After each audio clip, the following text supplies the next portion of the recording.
Lokmat Maharashtra of the years 2026 मध्ये आशिष शेलार आपल्या सोबत आलेले होते. सर, काय वाटतंय आजचा हा संपूर्ण पुरस्कार सोहळा आहे, तुम्ही आता इथं साक्षीदार होतात, अनेक दिग्गजांना इथं पुरस्काराने सन्मानित करण्यात आलंय, काय वाटतंय एकूणच या पुरस्कार सोहळ्याबद्दल?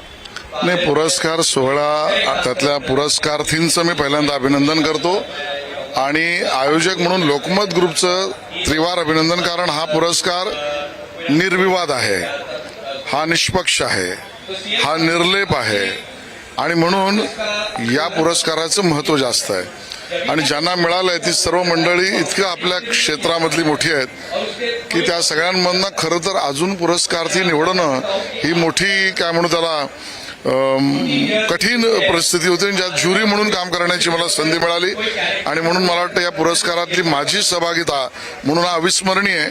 पण ज्यांना मिळालाय ते सर्व खऱ्या अर्थाने प्रशंसनीय आहेत. सर, खरं तर आपलेच अमित साटम जी आहेत, ज्यांच्यावरती देवेंद्रजींनी मुंबईची जबाबदारी दिलेली होती महानगरपालिकेसाठी आणि त्यांनी ती व्यवस्थित पार पाडली आणि त्यांना सुद्धा इथं पुरस्कार मिळतोय. जेव्हा आपल्याच पक्षातील आपला एक सहकारी त्याला जेव्हा एखादा पुरस्कार मिळतो आणि तो आपण समोर बघून पाहतो, त्याचे साक्षीदार असतो, कसा होता तो क्षण तुमच्यासाठी? मुळामध्ये अमित साटम हे असं नेतृत्व आहे, ते युवा तर आहेच पण प्रखरतेने आणि कर्मठतेने काम करणार आहे आणि बरोबरने त्यांच्या गुणांची जितकी तारीफ करावी तेवढी कमी, असं गुणरत्न आहेत ते.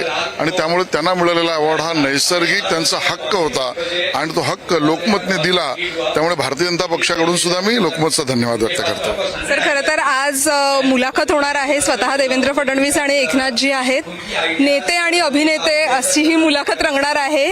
गेल्या वेळी जेव्हा झाली होती नाना पाटेकर यांनी घेतलेली, तेव्हा देवेंद्रजींचे प्रत्येक प्रश्नावरती सिक्सर होते त्यांची उत्तरं. आज काय वाटतंय, नेते एकीकडे आहेत, एकीकडे अभिनेते आहेत? आजचा व्यासपीठ पूर्ण सजलेलं आहे, कारण पार्श्वभूमी आहे भारत T20 जिंकल्यानंतरची. त्यामुळे कसाही चेंडू आला तरी चेंडू म्हणून त्या ठिकाणी असलेले आमचे बॉलर रूपी आमिर खान आणि बॅटर रूपी असलेले देवेंद्रजी, हे दोघेही जसा भारत पूर्णपणे हा विश्वचषक आणला तसं दोघे मिळून रसिकांच्या मनामध्ये विश्वचषक रूपी आनंद देतील.